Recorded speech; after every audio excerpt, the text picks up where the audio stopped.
ED की team पर छोड़े खूंखार कुत्ते।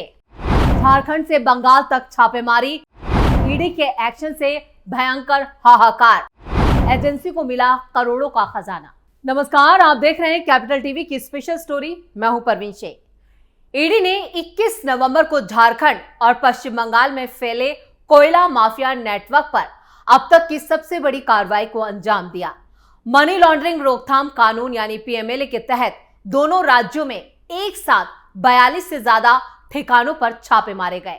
ये कार्रवाई न सिर्फ कोयला चोरी और तस्करी के नेटवर्क को ध्वस्त करने की दिशा में महत्वपूर्ण मानी जा रही है, बल्कि ये भी संकेत देती है कि ईडी इस रैकेट की जड़ों तक पहुंचने के लिए बेहद आक्रामक रुख अपना चुकी है। खबरों से मिली जानकारी के मुताबिक झारखंड में करीब 18 जगहों पर ईडी की टीमें तलाशी अभियान चला रही हैं। ये सभी जगह कोयला चोरी, अवैध खनन और तस्करी से जुड़े मनी लॉन्ड्रिंग मामले के दायरे में आते हैं।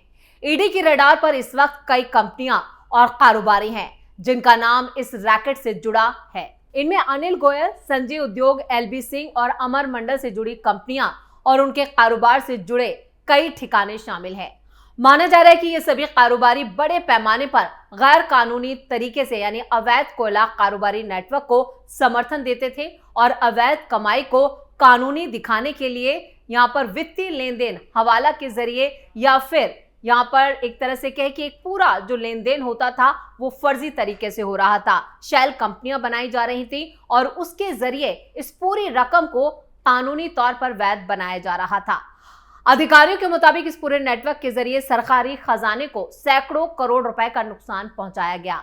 बड़े पैमाने पर कोयले की चोरी करके उसे स्थानीय और बाहरी बाजारों में सप्लाई किया जाता था।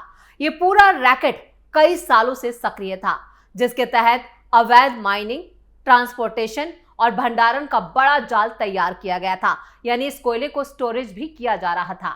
ईडी की जांच में यह भी सामने आया कि इस नेटवर्क को स्थानीय अधिकारियों यानी जो लोकल ब्यूरोक्रेट्स हैं और कुछ प्रभावशाली कारोबारियों का संरक्षण मिल रहा था, जिसके चलते लंबे वक्त तक कार्रवाई नहीं हो पा रही थी। वहीं दूसरी तरफ पश्चिम बंगाल में भी ईडी की टीमों ने 24 से ज्यादा जगहों पर छापेमारी की। दुर्गापुर, पुरुलिया, हावड़ा और कोलकाता में दबिश दी गई। यहां भी कोयले की अवैध माइनिंग, परिवहन और भंडारण से जुड़े ठिकानों की तलाशी ली गई। अधिकारियों को शक है कि बंगाल और झारखंड में संचालित कोयला माफिया नेटवर्क आपस में जुड़ा है और एक ही बड़े रैकेट के तहत इसे चलाया जा रहा है, यानी झारखंड से लेकर बंगाल तक ये पूरा अवैध या माइनिंग का जो कारोबार चल रहा है वो एक ही नेटवर्क के तहत किया जा रहा है।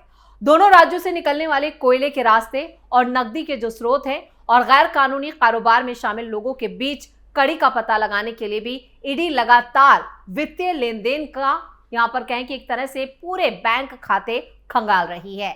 एजेंसी को यह भी जानकारी मिली है कि पूरे नेटवर्क में फर्जी कंपनियों का इस्तेमाल किया गया, जिनके जरिए गैर कानूनी कमाई को वैध दिखाया जाता था। इन कंपनियों का कोई वास्तविक कारोबारी अस्तित्व नहीं था, लेकिन इनके जरिए हजारों करोड़ों रुपए का लेन देन दिखाया गया ताकि अवैध कोयले की बिक्री से होने वाली कमाई को सफेद धन के रूप में दर्शाया जा सके। और इसके लिए कई शेल कंपनियां यानी कि सिर्फ कागजों पर ये कंपनियां बनाई गई। इस पूरे मामले में ईडी की नजर उन राजनीतिक और ब्यूरोक्रेट्स यानी कि प्रशासनिक अधिकारियों पर भी है जिनकी भूमिका शक के दायरे में है। ईडी की ये बड़ी कार्रवाई कोयला माफिया पर निर्णायक प्रहार की तरह देखी जा रही है। जांच एजेंसियों का साफ कहना है कि आने वाले दिनों में और भी कई चौंकाने वाले खुलासे हो सकते हैं और कई बड़े नाम इस जांच की दायरे में आएंगे। ये छापेमारी अभियान अभी जारी है और ईडी की टीमें लगातार यहाँ पर वित्तीय दस्तावेजों, डिजिटल रिकॉर्ड्स और जो संदिग्ध लेन देन हुआ है उसके सबूत जुटाने में जुटी है। एजेंसियों के मुताबिक जांच के शुरुआती चरण में ही काफी महत्वपूर्ण सबूत और इलेक्ट्रॉनिक डिवाइसेस कई लोकेशन से इकट्ठा किए गए हैं, जिसके आधार पर अब जांच का दायरा काफी आगे बढ़ने वाला है। कोयला चोरी और तस्करी के इस व्यापक नेटवर्क को उजागर करने से जहां सरकारी खजाने को भारी नुकसान से बचाने में मदद मिलेगी, वहीं प्रदेशों में फैल चुके अवैध कारोबार के खिलाफ सख्त संदेश भी जाएगा।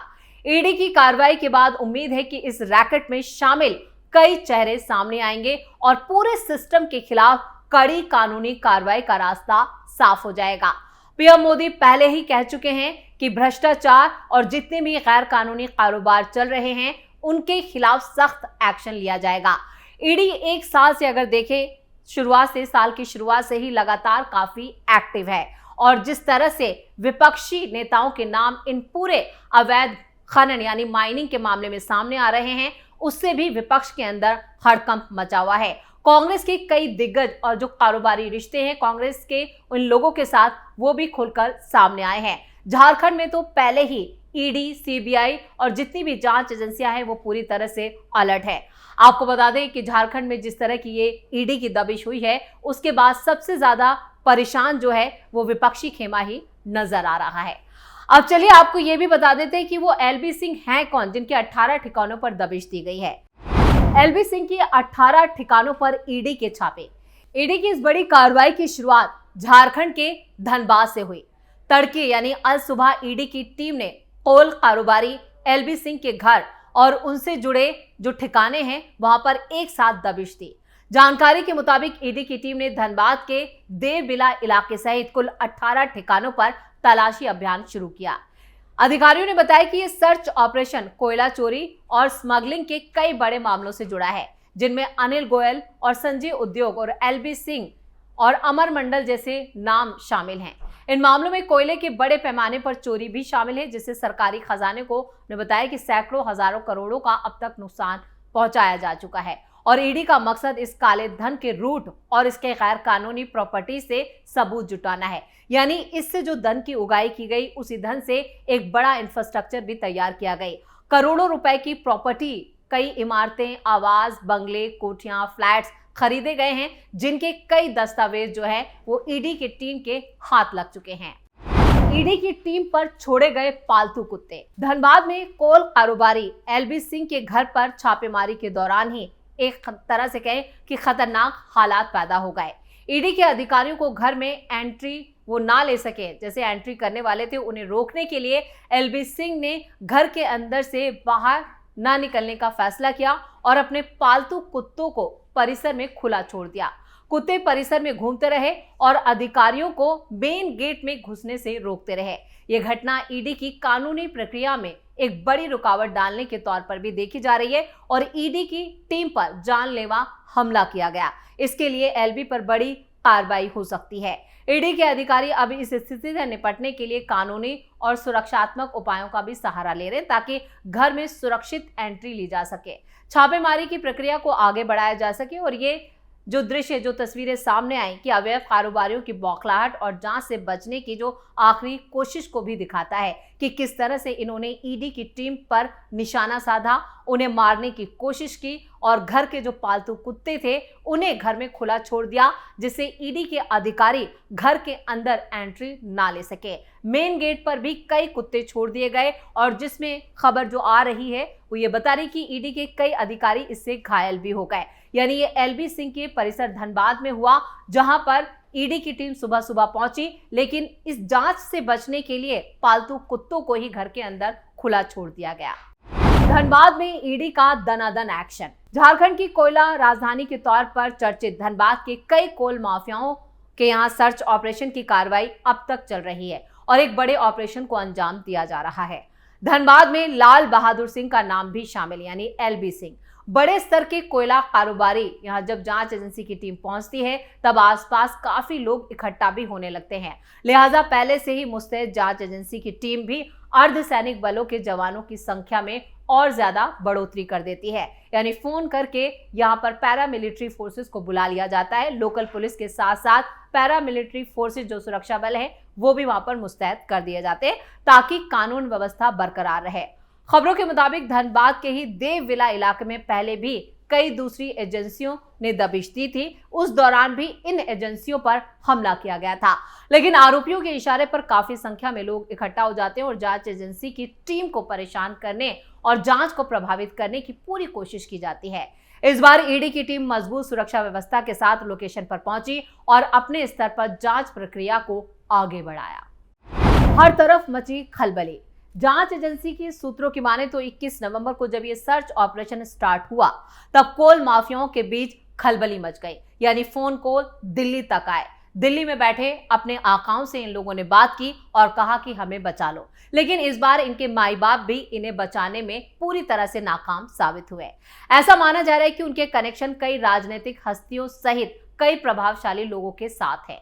ईडी के कोलकाता के सॉल्ट लेक जैसे प्राइम लोकेशन में रहने वाले आरोपी नरेंद्र खड़का के कोलकाता, दुर्गापुर सहित कई लोकेशन पर सर्च ऑपरेशन की कार्रवाई को अंजाम दिया गया। इसके साथ ही कई कोल माफियाओं के हावड़ा, दुर्गापुर, आसनसोल, पुरुलिया, वर्धमान में भी सर्च ऑपरेशंस को अंजाम दिया गया। खबरों के मुताबिक पश्चिम बंगाल में कोल माफिया यानी कि कृष्ण मुरारी, युधिष्ठिर घोष, परवेज आलम सिद्दीकी के घरों सहित कई लोकेशंस पर सर्च ऑपरेशन की कार्रवाई को अंजाम दिया गया। यहां भी जांच की टीम जो पहुंची थी जांच करने के लिए, ईडी की टीम को परेशान किया गया और जांच को प्रभावित करने के लिए कई हथकंडे अपनाए गए।